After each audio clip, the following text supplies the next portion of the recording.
The wind screamed like a dying animal across the Nevada mountainside, and somewhere in that white hell a woman was giving birth alone with nothing but frozen stone walls and her own desperate prayers to keep her company. Zelda Norton had been running for 3 days when the contractions started, her horse long since collapsed beneath her weight and left behind in the snow. She had clawed her way up this mountain with bleeding fingers, seeking shelter from the men who wanted her dead and the storm that wanted to claim her life. The cave she found was shallow, barely more than an indent in the rock face, but it was enough to keep the worst of the wind away. That was where she lay now in December of 1878, biting down on her own leather belt as her body tried to tear itself apart. The baby was coming whether she was ready or not, and God helped them both because there was no one else who could. She had not meant for any of this to happen. 6 months ago, she had been a school teacher in Sacramento, respectable and careful, planning a future that made sense. Then Samuel Norton had walked into her life with his smooth words and promises, married her within a month, and brought her out to Nevada where he said they would start fresh. What he had not told her was that he was wanted for robbery in 3 states, that he had enemies who would kill anyone connected to him, or that he planned to use their marriage as cover while he pulled one last job. When the shooting started in Gold Hill 2 weeks ago, Samuel had taken a bullet to the chest and died in the street before he could even tell her he was sorry. The men who killed him had looked at her with cold eyes and promised she was next for what she knew. She had run with nothing but the clothes on her back and the baby growing inside her, and now here she was screaming into the storm with no one to hear. The pain was beyond anything she had imagined. Her body convulsed, and she bore down, feeling something shift and tear, tasting blood in her mouth from where she had bitten through her lip. The cave was so cold that her breath came out in white clouds, and she knew that even if she survived this, the baby might freeze before dawn. She had no blankets, no fire, nothing but her own body heat and the desperate will to live. When the baby finally came in a rush of fluid and agony, she caught the tiny form in her trembling hands and felt her heart stop at the silence. For one terrible moment there was nothing, and then the infant drew breath and wailed, thin and reedy but alive. "Thank God," she whispered, her voice cracking. "Thank God, thank God." She pulled the baby against her chest, tucking it inside her coat and holding it close. A girl, she realized, perfect and tiny and already shivering. Zelda bit through the cord with her own teeth, tied it off with a strip torn from her petticoat, and then curled around her daughter like a shield against the world. The storm raged outside, and her body screamed with exhaustion and pain, but she could not sleep. If she slept, they might not wake up. So she stayed conscious through sheer force of will, singing every song she could remember in a hoarse whisper, telling her daughter about sunshine and warm houses and all the things they would have when this nightmare ended. She did not know how long she lay there. Time stopped meaning anything. The world narrowed to the baby's heartbeat against her chest, the sound of her own breathing, the white noise of the blizzard.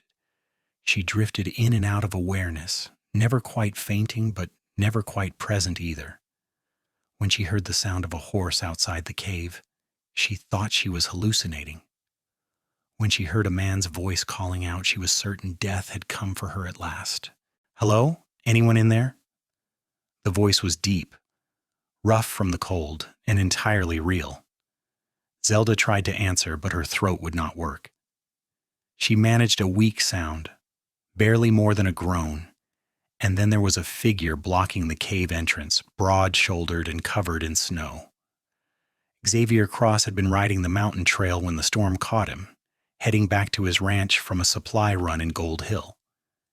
He knew these mountains better than most, had grown up hunting and trapping in them before he turned to ranching, and he knew that weather like this could kill a man in hours. He had been looking for shelter himself when he spotted the cave, and he certainly had not expected to find a woman inside it, much less one lying in a pool of blood with a newborn baby clutched to her chest.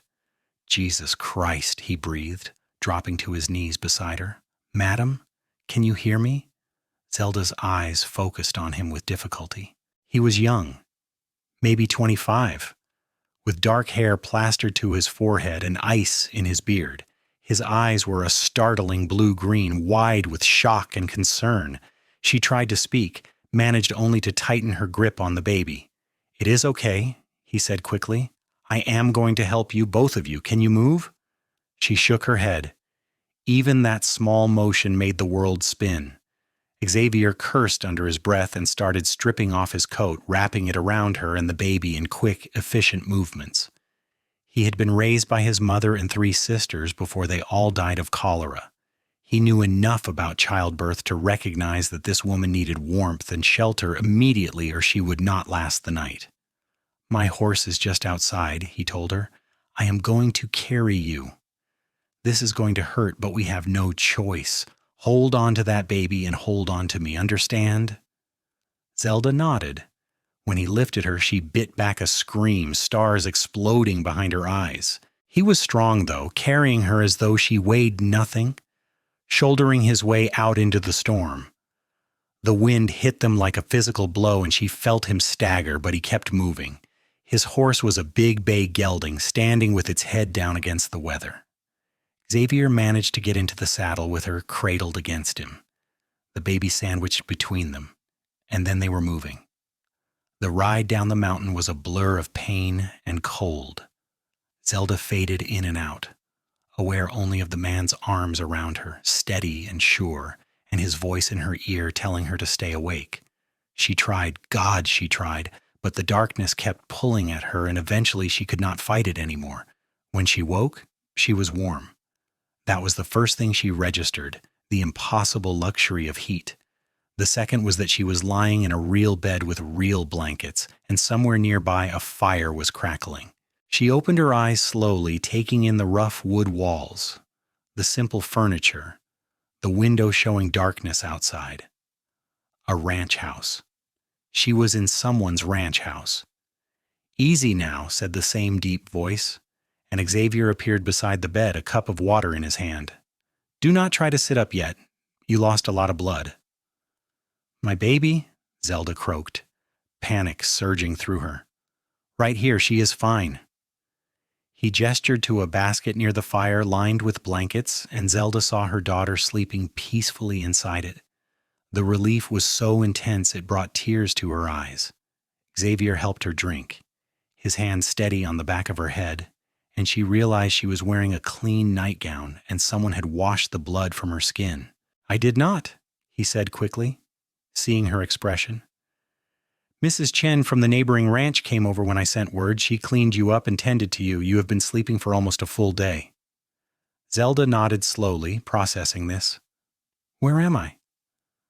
"My ranch, the Cross Ranch, about 5 miles outside Gold Hill. You are safe here." Safe. The word sounded foreign. She had not been safe since Samuel died. The storm? Past. Clear skies now, cold as hell, but clear. He pulled up a chair and sat down, studying her with those unsettling eyes. "I am Xavier Cross, and you are?" "Zelda Norton." She hesitated, then added, "My husband is dead. Was killed 2 weeks ago." Something shifted in his expression. "Samuel Norton? The man who got shot in the bank robbery?" Her heart sank. "You know about that." "Everyone knows about that. Norton and his gang tried to rob the bank, got into a shootout with the sheriff. 3 men dead, including Norton." Xavier's eyes were sharp now, assessing. "Were you involved?" "No." The word came out fierce, desperate. "I did not know anything about it. He married me and brought me here, and I thought we were starting over. I did not know he was a criminal. When he died, his partners came after me. They said I knew too much, that I could identify them. I have been running ever since." Xavier was quiet for a long moment. "Do you know who they are?" "I saw their faces, 3 men. I heard Samuel call one of them Jack." She closed her eyes, exhausted even by this brief conversation. "They will kill me if they find me. And now my daughter too." She expected him to throw her out, to tell her he wanted no part of this trouble. Instead, he reached out and adjusted the blankets around her, his touch surprisingly gentle. Then we will make sure they do not find you. You and your girls stay here as long as you need. No one is going to hurt you under my roof." Zelda stared at him, searching for the lie, the angle, the reason he would help a stranger. She found nothing but steady sincerity. "Why would you do that?" "Because it is the right thing to do." He stood up, moving to check on the baby. "Besides, I know what it is like to be alone. My family is all gone. Have been running this place by myself for 3 years now. Could use the company, truth be told." Over the following days, Zelda slowly recovered her strength. Xavier proved to be surprisingly capable, bringing her meals and checking on her wounds with the same calm efficiency he showed with everything else. Mrs. Chen visited daily, a tiny Chinese woman who spoke broken English but had magic hands when it came to healing. She made poultices and teas, showed Zelda how to nurse the baby properly, and asked no questions about where she had come from or why. The baby thrived. Zelda named her Rose, for the hope of something beautiful growing in harsh conditions. Xavier carved a proper cradle from pine wood in his workshop, staying up late by lamplight to sand it smooth so there would be no splinters. When he presented it, Zelda felt something crack open in her chest, some defense she had been holding on to.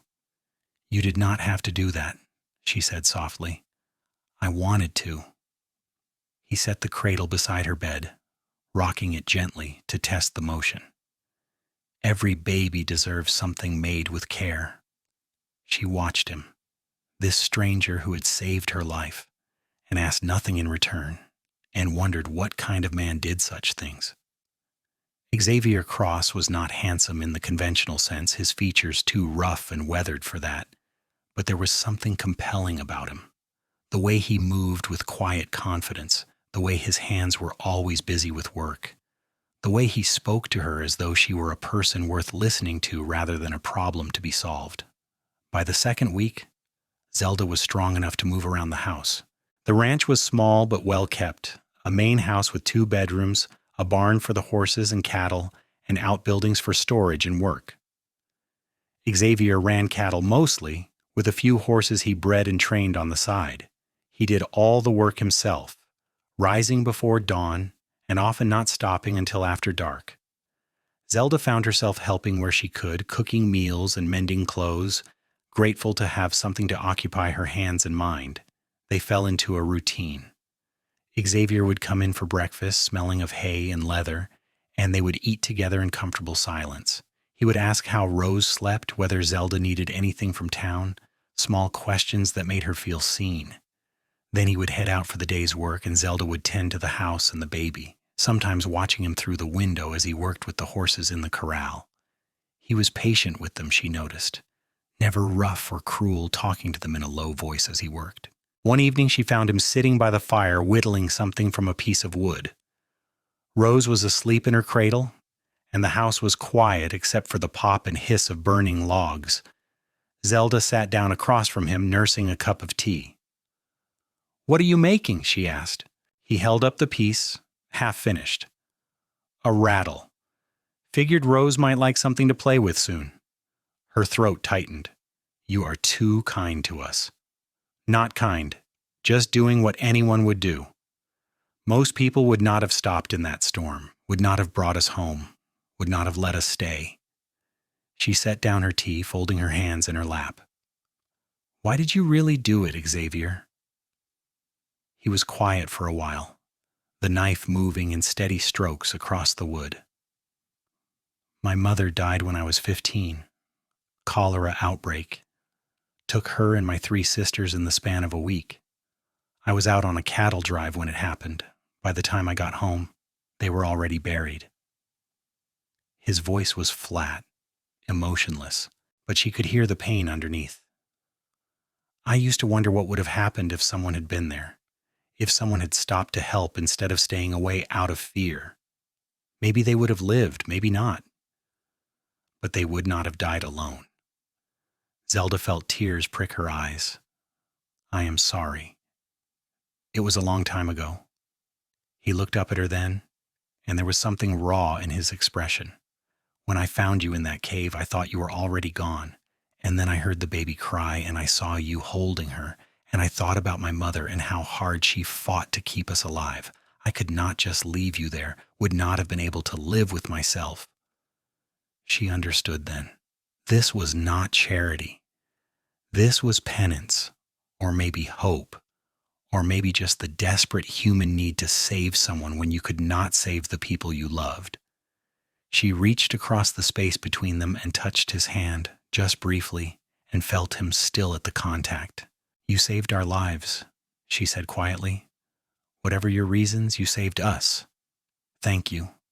Something shifted in the air between them after that night. Zelda found herself watching Xavier more, noticing small things. The way he smiled when he thought no one was looking, quick and boyish. The way he was gentle with Rose, holding her with surprising confidence for a man who claimed to have no experience with babies. The way he sometimes stood at the window at night staring out at the darkness as though waiting for something. She told herself it was gratitude she felt, nothing more. She had just lost her husband. She had a newborn baby and men hunting her.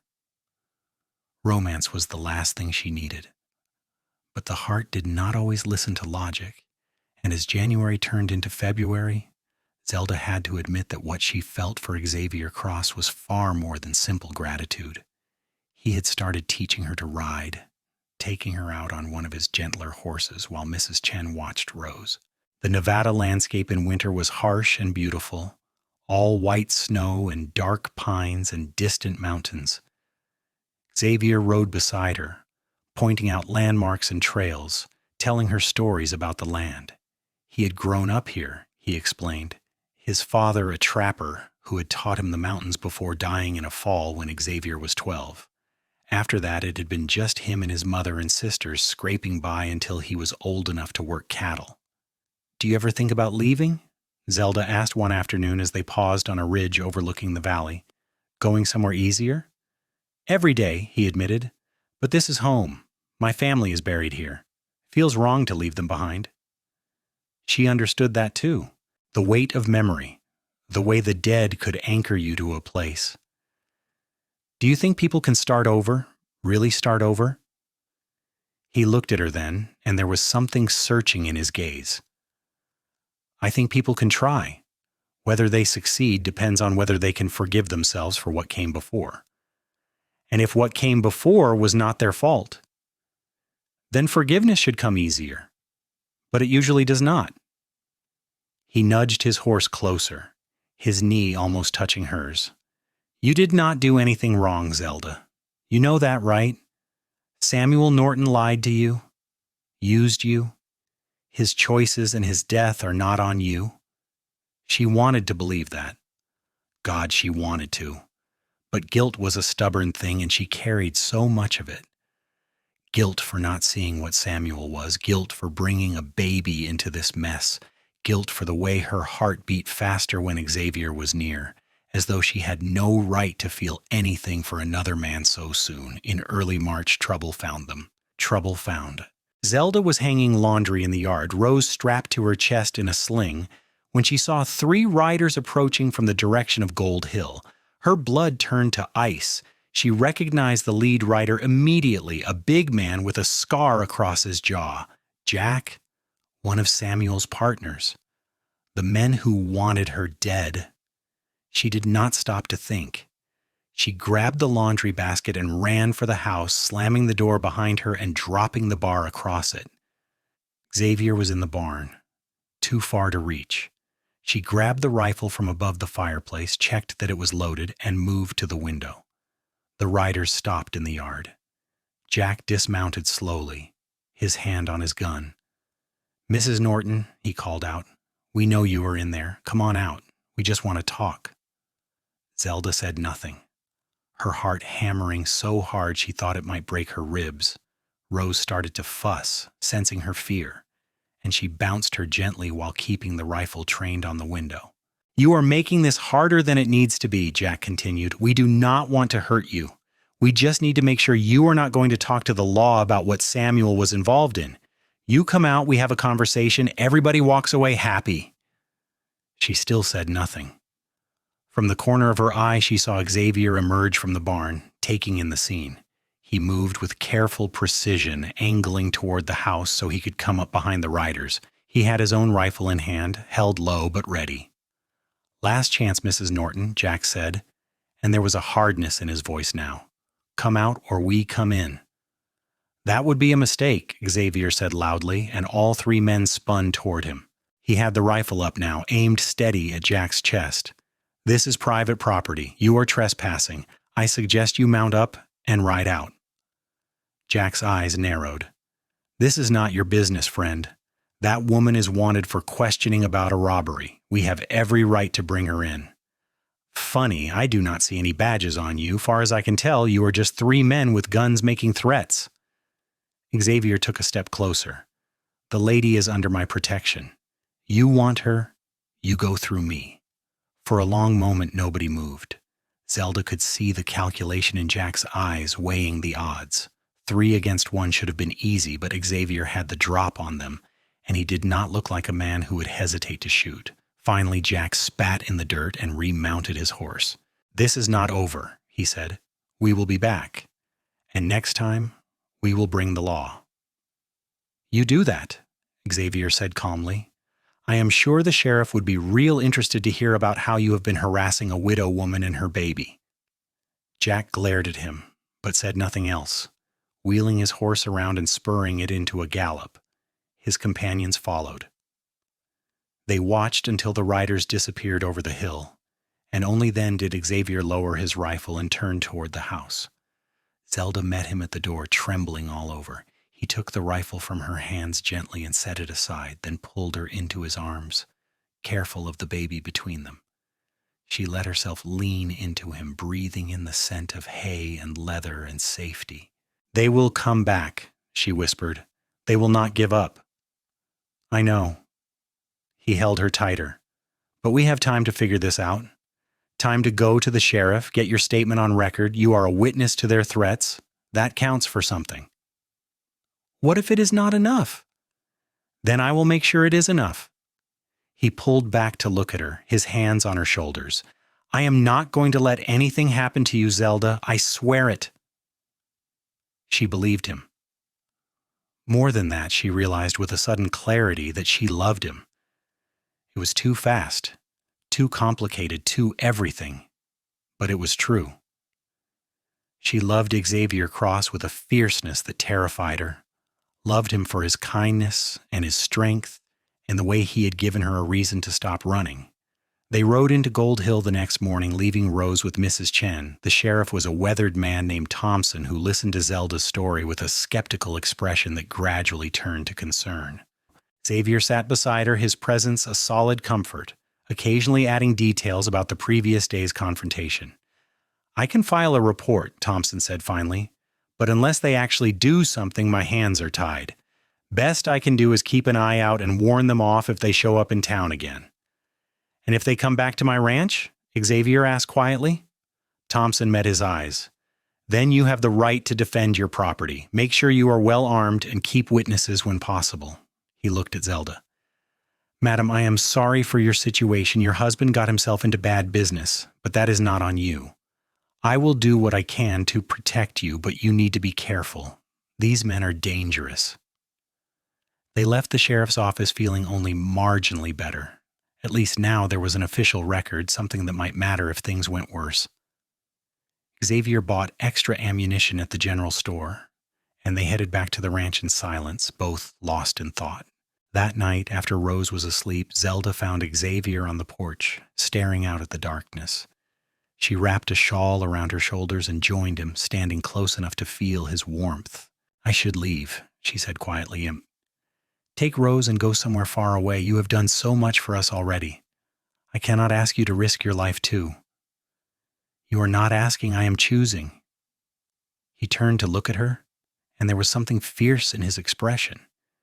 "And if you leave, where will you go? How will you survive with a baby and no money and those men still looking for you? I will figure something out, I always do. Or you could stay here." He reached out and took her hand, his fingers rough and warm. "Stay here and let me help. Let me protect you. Let me—" He stopped, swallowing hard. "I know it has not been long. I know you are still grieving your husband, but I need you to know that I care about you, Zelda, about you and Rose both. And if you leave, it will break something in me that I do not think will heal." Her breath caught.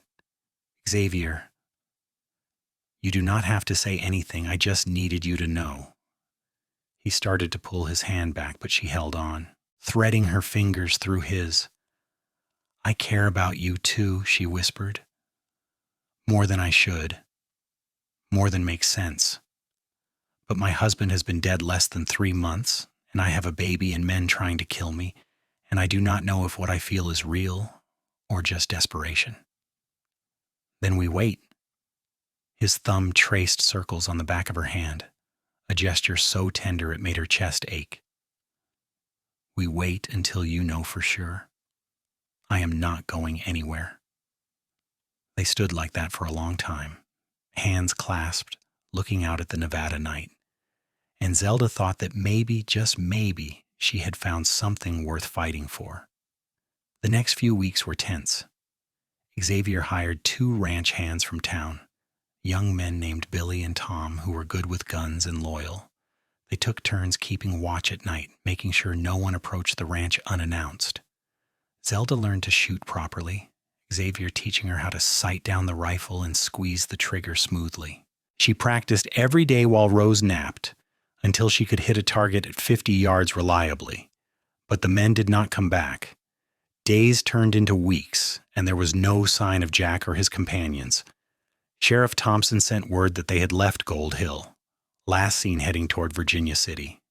Maybe they had given up. Maybe they had found other targets. Or maybe they were just waiting for the right moment. In the meantime, life went on. Spring came to Nevada, melting the snow and turning the valley green. Xavier's cattle fattened on new grass, and he started breaking a young mare for riding. Rose grew, gaining weight and starting to smile, her tiny fingers wrapping around Zelda's with surprising strength. And every day Zelda fell a little more in love with the man who had saved her life. It was not a sudden thing. It was in the small moments. The way Xavier brought her coffee in the morning, made just the way she liked it. The way he carved little toys for Rose, his big hands moving with surprising delicacy. The way he listened when Zelda talked, really listened, asking questions and remembering details. The way he touched her sometimes, just a hand on her shoulder or her back, as though he needed to confirm she was real. They did not talk about it. They danced around the subject, careful and cautious, both afraid of moving too fast or wanting too much. But the air between them crackled with unspoken things, heavy with possibility. In late April, Mrs. Chen invited them to a spring festival in town, a celebration to mark the end of winter. Xavier was reluctant to leave the ranch unguarded, but Billy and Tom assured him they could handle things for one evening. So they dressed in their best clothes, Xavier in a clean shirt and vest that made his eyes look impossibly green, Zelda in a blue dress that Mrs. Chen had altered for her, and they rode into Gold Hill with Rose bundled between them. The festival was in full swing when they arrived, lanterns strung between buildings and music playing from a makeshift stage. There was food and dancing and laughter. The whole town turned out to celebrate. Xavier got them plates of barbecue, and they found a quiet spot to eat, Rose dozing in Zelda's arms. People approached them throughout the evening, neighbors curious about the woman staying at the Cross Ranch. Zelda smiled and answered politely, very aware of Xavier's presence at her side, the way he introduced her without explanation or apology, as though her place beside him was the most natural thing in the world. When the dancing started, Xavier stood and offered his hand. "May I?" Zelda hesitated. "I have Rose. Mrs. Chen is right there, already making grabby hands at her. Come on." So she passed the baby to Mrs. Chen's waiting arms and let Xavier lead her into the crowd of dancers. He held her carefully, one hand at her waist, the other clasping hers. They moved together to a simple waltz, and Zelda was surprised to find that he was a good dancer, confident and sure-footed. "Where did you learn to dance?" she asked, smiling up at him. "My mother. She insisted all her children learn." said it was important to know how to move with grace. Even in a rough place like this, his expression softened with memory. She used to dance with my father in the kitchen while my sisters and I watched. They looked so happy together. You miss them? Every day. But it is getting easier. Having you here helps. He pulled her a fraction closer, nothing improper, but enough that she could feel the heat of him. You make the house feel alive again. Her heart stumbled. Xavier, I know, too much too soon, but it is true. They danced until the music ended, then danced again. And when they finally rode home under a sky full of stars, Rose asleep and the night air warm, Zelda rested her head against Xavier's shoulder and let herself imagine a future where this was her life, where she was not a widow on the run, but simply a woman going home with the man she loved. The future came crashing down 2 weeks later. Zelda was in the kitchen kneading bread dough when she heard shouting from outside. She wiped her hands and hurried to the window, her stomach dropping at what she saw. Jack and his men were back, but this time they had brought the law. Sheriff Thompson sat on his horse looking uncomfortable, and beside him was a marshal from Carson City, official and stern. Xavier was already in the yard, his rifle across his arms. Billy and Tom flanked him, equally armed. The marshal held up a hand in a gesture of peace. Xavier Cross? I am Marshal Davis. I need to speak with Mrs. Zelda Norton. We have questions about the bank robbery that resulted in her husband's death. Xavier did not lower the rifle. She already gave her statement to Sheriff Thompson. I am aware, but new evidence has come to light. I need to bring her in for official questioning. What kind of evidence, huh? Zelda called from the doorway, moving outside. Rose was asleep inside, and she prayed the baby would stay that way. Marshal Davis turned to her, his expression unreadable. Evidence that suggests you may have known about your husband's criminal activities, that you may have been involved in planning the robbery. That is a lie. Her voice came out steady despite the fear coursing through her. I knew nothing about it. Then you will not mind answering some questions under oath. The marshal gestured toward his horse. I can bring you in peacefully, or I can arrest you. Your choice. She is not going anywhere without me, Xavier said flatly. That is not how this works. Then you better arrest me, too, because I'm not letting you take her alone. Marshal Davis sighed, clearly not in the mood for a standoff. Fine. You can ride along, but she is coming with me one way or another. Zelda looked at Xavier, saw the tension in his shoulders, the way his finger rested near the trigger. She knew he would fight if she asked him to, would die defending her if it came to that. She could not let that happen. It is all right, she said quietly. I will go. I have nothing to hide. Zelda, please trust me. She met his eyes, trying to convey everything she could not say. Take care of Rose. His jaw clenched, but he nodded, lowering the rifle. The marshal looked relieved. Sheriff Thompson helped Zelda onto a spare horse, and they started the ride back to Gold Hill.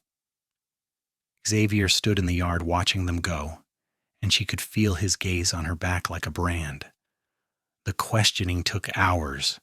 They put her in a room in the sheriff's office and asked the same questions over and over, trying to catch her in a lie. What did she know about Samuel's business? Had she met any of his associates? Had she seen any stolen money? Zelda answered honestly, her voice never wavering. She had been a school teacher. Samuel had courted her, married her, brought her to Nevada. She had believed he was starting a freight business. She had known nothing about the robbery until it happened. When he died, his partners had threatened her. She had run to save herself and her unborn child. Marshal Davis listened, his expression skeptical. These partners, you said one was named Jack. Can you describe them? She did, in detail, every scar, every feature, every word they had said. The marshal took notes, occasionally glancing at Sheriff Thompson. Finally, after what felt like a lifetime, he sat back. The men you describe match known associates of Samuel Norton. If what you are saying is true, they have been trying to silence you to protect themselves. It is true, she said firmly, every word. Then why did they tell me you were the one who planned the robbery?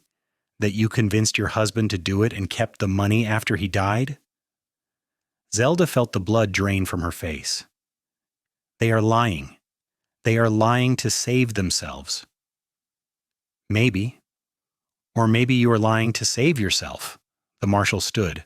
I am going to hold you overnight while I investigate further. If your story checks out, you will be free to go. If not, you will stand trial. You cannot do this.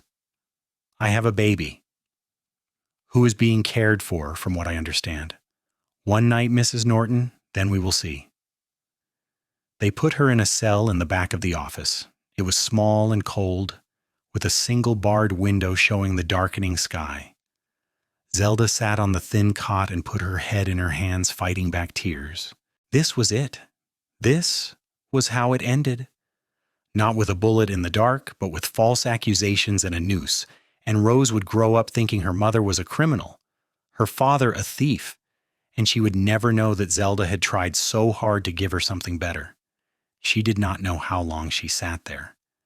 Eventually, she heard voices in the outer office, raised and angry, Xavier's voice, unmistakable even through the walls. She stood and moved to the bars, straining to hear. You have no right to hold her, Xavier was saying. I have every right, Marshal Davis replied. I am conducting an investigation. Based on lies from men who tried to kill her, how is that justice? The law does not care about your opinion, Mr. Cross. Now step back before I arrest you for interfering with an officer. There was a tense silence, and then footsteps. Xavier appeared at her cell, his face tight with anger and worry. Are you all right? I am fine. She reached through the bars and he took her hand, holding it tight. Did you bring Rose? Mrs. Chen has her. Zelda, I am going to fix this, I swear to God. There is nothing to fix. Either they believe me or they do not. Then I will make them believe you. He squeezed her hand. I am riding to Carson City tonight. I am going to find those men and bring them in myself if I have to. They are the criminals, not you. Xavier, no, it is too dangerous. I do not care. His eyes blazed. I am not going to stand by and watch them destroy you for something you did not do. I am not losing you. I cannot. The words hung between them, raw and desperate. Zelda felt tears spill over, streaming down her face. I love you, she whispered. I should have said it before, but I was scared. I am still scared. But I love you, and I do not want you to risk your life for me. His expression cracked, something fierce and tender breaking through. I love you too. Have loved you since I carried you off that mountain. And that is exactly why I'm going to risk everything, because you are worth it. You and Rose both. He kissed her then, through the bars, his lips warm and sure against hers. It was quick, chaste, nothing improper, but it seared through her like fire. When he pulled back, his eyes were bright. Wait for me, he said. I will be back. Then he was gone, his footsteps echoing away. Zelda sank onto the cot, her fingers pressed to her lips, and prayed harder than she had ever prayed in her life. 3 days passed. 3 days of sitting in that cell, of eating thin soup and stale bread, of watching the sun rise and set through the barred window. Sheriff Thompson was kind enough, bringing her updates when he had them. Xavier had indeed ridden to Carson City. Marshal Davis had sent wires to other towns, inquiring about Jack and his men. There were warrants out for them in California, apparently. Robbery, assault, murder. If they could be found and brought in, their accusations against Zelda would likely fall apart, but that was a big if. And in the meantime, she remained locked up, separated from her daughter, her future balanced on a knife's edge. On the 4th day, there was a commotion outside, horses, shouting, the sound of many people. Sheriff Thompson came hurrying back to her cell, his face flushed with excitement. Mrs. Norton, you need to come out here. He unlocked the cell and led her to the front office. Through the window, she could see a crowd gathered in the street. And in the center of it was Xavier, dusty and exhausted, with 3 men tied up on horses behind him. Jack and his companions looking beaten and furious. Marshal Davis was there too, examining the prisoners with a satisfied expression. He looked up as Zelda emerged, and something in his face had changed. Mrs. Norton, it appears your story has been corroborated. These men have outstanding warrants, and under questioning, two of them admitted to lying about your involvement to deflect suspicion. You are free to go. The relief was so intense she swayed. Xavier was off his horse in an instant, catching her, holding her upright. She clung to him, shaking all over. You are all right, he murmured into her hair. You are all right. I told you I would fix it. You insane, wonderful man, she choked out. You could have been killed, but I was not, and neither were you. He pulled back to look at her, his hands framing her face. It is over, Zelda, really over. Those men are going to hang for their crimes, and you are free. She kissed him then, in front of the whole town, not caring who saw or what they thought. She kissed him like he was air, and she had been drowning. And when they finally broke apart, there was a smattering of applause from the onlookers. Sheriff Thompson was grinning. Marshal Davis looked vaguely amused, and Xavier was smiling at her like she hung the moon. They collected Rose from Mrs. Chen, who handed over the baby with a knowing look and rapid-fire Cantonese that probably translated to something like "about time."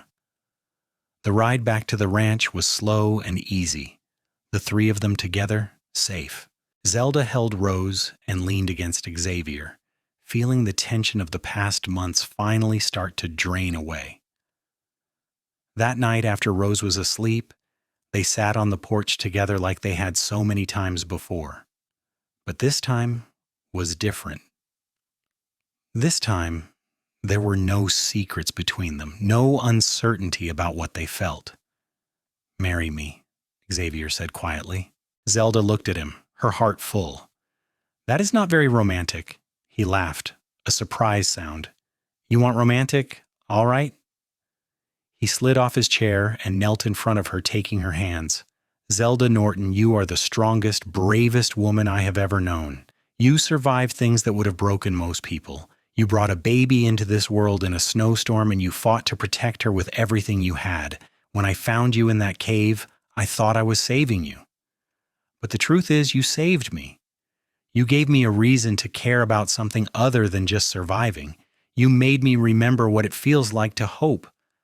I love you with everything I am, and I want to spend the rest of my life proving it to you. So will you marry me?" Tears were streaming down her face again, but she was smiling. "Yes, yes, of course, yes." He kissed her properly, then deep and slow, full of promise. When they finally broke apart, he pulled a ring from his pocket, a simple gold band that had belonged to his mother.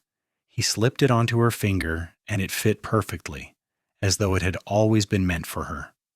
They were married in June of 1879, in the little church in Gold Hill with half the town in attendance. Mrs. Chen stood up with Zelda, and Billy and Tom stood up with Xavier. Rose was there too, 6 months old and giggling through the ceremony. It was simple and perfect, and everything Zelda had never known she wanted. The years that followed were good. Hard sometimes, because life on a ranch was never easy, but good. They worked side by side, building the Cross Ranch into something prosperous. Xavier's cattle operation grew, and Zelda started teaching again, holding lessons for the children of nearby ranches in their front room. Rose thrived, growing into a bright, curious child who loved horses and had her father's eyes. In 1881, they had a son. Zelda labored through a hot August night with Mrs. Chen and Xavier at her side, and when the baby came squalling into the world, Xavier held him with shaking hands and tears streaming down his face. They named him James, after Xavier's father. In 1883, they had another daughter. She came easier than the first two, as though she knew she was wanted and safe. They named her Catherine, after Xavier's mother, and their family was complete, the house always full of noise and laughter and life. Sometimes on quiet evenings when the children were asleep, Xavier and Zelda would sit on the porch together and talk about that first night, about the storm and the cave and the miracle of finding each other.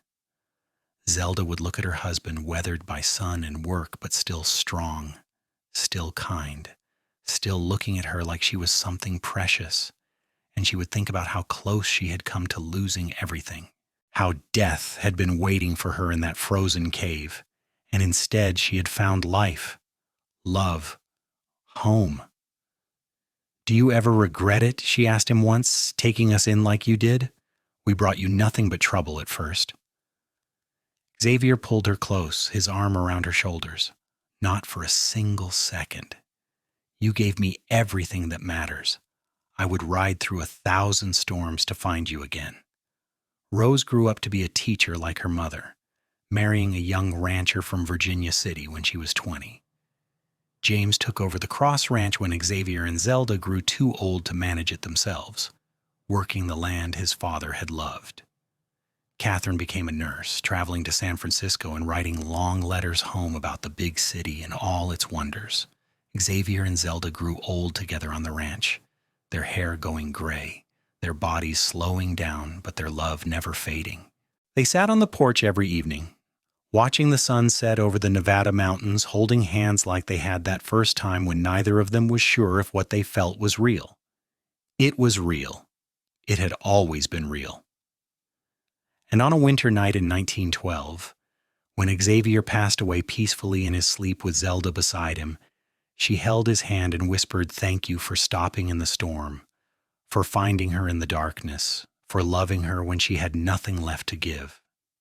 She followed him a year later, her heart simply giving out one morning as she sat in her rocking chair watching the snowfall. They were buried side by side on a hill overlooking the ranch, their graves marked with simple stones. And if you visit that spot even now, you can see how the land has prospered, how the ranch still stands, how their descendants still work the soil and raise cattle and remember the story of the woman who gave birth in a snowstorm and the cowboy who saved her. It was a love story born in desperation and hardship, but it grew into something beautiful and lasting.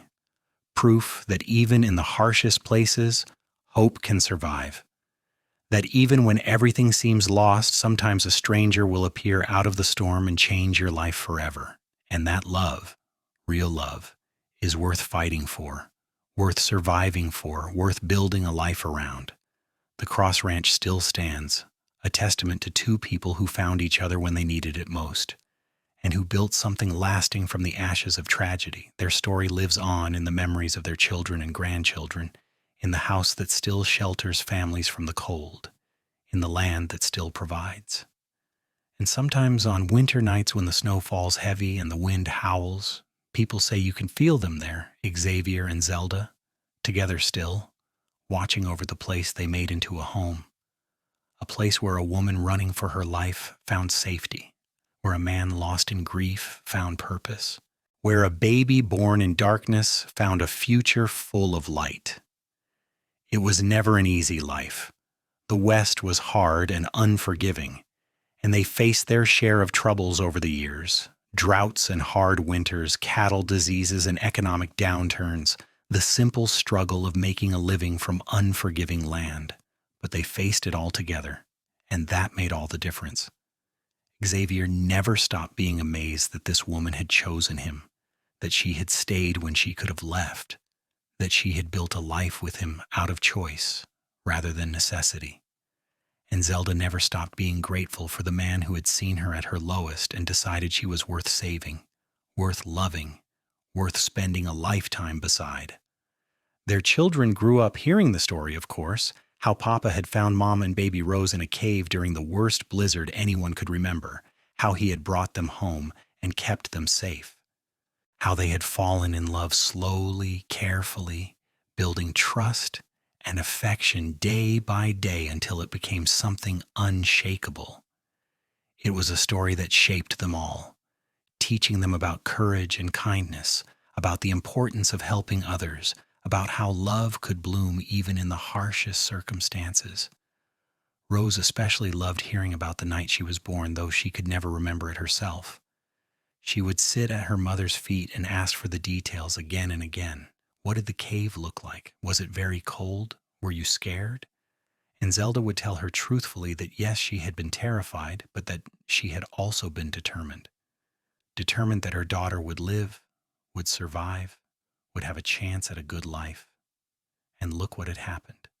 Look at the beautiful family they had become, the home they had built, the love that surrounded them. Xavier taught all his children to ride and rope and work cattle, but he also taught them his mother's lessons about grace and kindness. He told them stories about their grandmother and aunts, keeping those memories alive even as the years passed. And he made sure they understood that strength was not just about being tough or fearless, but about being willing to help others, to stand up for what was right, to care even when it was difficult. The ranch prospered under their care. Xavier was a shrewd businessman making smart decisions about breeding stock and land management. Zelda kept the books and managed the household finances, her teacher's precision serving them well. They saved money, invested wisely, and gradually expanded their holdings. By the time James took over, the Cross Ranch was one of the most successful operations in the region, known for quality cattle and fair dealing. But success never changed them. Xavier remained the same quiet, steady man he had always been, more comfortable with horses than people, more likely to show love through actions than words. Zelda stayed involved in the community, teaching children and helping neighbors, never forgetting what it felt like to be desperate and alone. They raised their children to understand that they had been blessed, and that blessing came with responsibility to help others. When Rose announced she was getting married, Zelda helped her make her wedding dress, the two of them sitting together sewing by lamplight. "Are you happy?" Zelda asked her daughter. "Truly happy?" Rose smiled, her face radiant. "Yes, Mama. Thomas is a good man. He reminds me of Papa, actually, quiet and kind and steady." "Those are the best kind," Zelda said softly. "The ones who show up every day, the ones who do not need to be flashy or dramatic because their actions speak for them." "Is that how you knew Papa was the one?" Rose asked. "Because he showed up?" Zelda thought about it. "I think I knew when I realized I trusted him completely. When I understood that he would never hurt me, never betray me, never let me down if he could help it. That kind of trust is rare, Rose. When you find it, you hold on to it." Rose's wedding was beautiful, held at the ranch with friends and family gathered from all over. Xavier walked his daughter down the makeshift aisle with tears in his eyes, and Zelda cried through the entire ceremony. But they were happy tears, the kind that came from seeing your child grow up and choose well and start their own journey. James met his wife at a cattle auction in Reno, a rancher's daughter with a head for numbers and a love of horses. They married quickly and moved into the main house with Xavier and Zelda, working the ranch together. It was a good arrangement, the generations living side by side, learning from each other. James had his father's patience with animals and his mother's business sense. His wife, Alice, fit seamlessly into the family, helping Zelda with the teaching and bringing her own skills to the operation. Catherine was the wild card, the child who wanted to see beyond the ranch, beyond Nevada, beyond everything they knew. When she announced at 16 that she wanted to go to nursing school in San Francisco, Xavier and Zelda struggled with letting her go. But they remembered how Xavier's mother had fought to give her children opportunities, and they knew they had to do the same. So they sent Catherine off with their blessing and enough money to get started, and they waited anxiously for her letters describing the big city and her studies. Catherine thrived in San Francisco, but she came home often, bringing stories and laughter and a broader view of the world. She never married, devoted to her work, but she loved deeply and well, and her parents were proud of the woman she became.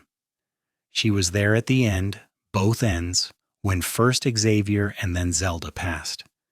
She held her mother's hand as Zelda drew her last breath and whispered, "It is all right, Mama. Papa is waiting for you." The funeral was huge, people coming from all over to pay their respects. Xavier and Zelda Cross had touched so many lives over the decades, had helped so many people, had been pillars of their community. The stories people told painted a picture of two ordinary people who had lived extraordinary lives simply by being kind, by working hard, by loving well. And now, more than a century later, their story endures. The Cross Ranch is still there, still operated by their descendants. The house has been expanded and modernized, but the original structure remains carefully preserved. And on the mantel in the main room sits a carved wooden rattle, worn smooth by generations of babies, and a simple gold ring on a chain. Reminders of where it all began, of two people who found each other in a storm and built something lasting. Every winter, when the snow falls heavy on the Nevada mountains, the family gathers at the ranch to remember. They tell the story again, how Zelda gave birth in a cave during a blizzard, how Xavier found her and brought her home, how love grew from desperate circumstances into something beautiful and strong. They tell it so the children will know, so the legacy will continue, so no one will forget that sometimes the greatest love stories are not the ones that start with love at first sight, but the ones that start with simple human kindness and grow into something profound. Xavier and Zelda Cross were not famous.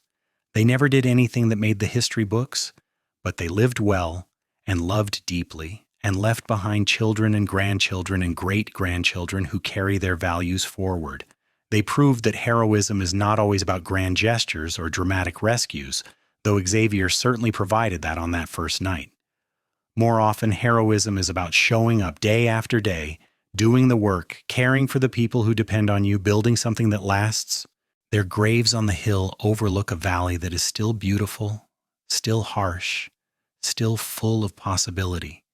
The same mountains where Zelda ran for her life now stand as silent witnesses to the family she created, the love she found, the life she built. And if you stand there in the winter when the wind howls and the snow falls, you can almost feel their presence. Not haunting, but comforting. A reminder that even in the darkest moments, hope exists, that even when everything seems lost, sometimes a stranger will ride out of the storm and change everything. That love, real and true and lasting, is always worth fighting for. This is their story. The story of She Gave Birth. In a snowstorm while hiding in a cave, the cowboy found her and brought them home. But more than that, it is a story about resilience and trust, about building a life from nothing, about the courage it takes to love again after loss, about the quiet heroism of ordinary people doing extraordinary things. It is a story that deserves to be remembered, to be told and retold, to inspire others to be brave and kind and open to the possibility that sometimes the worst moments of our lives can lead us to the best things we will ever know. Xavier and Zelda Cross lived and loved and died, as all people do, but what they built together, the family and the ranch and the legacy of kindness that lives on forever.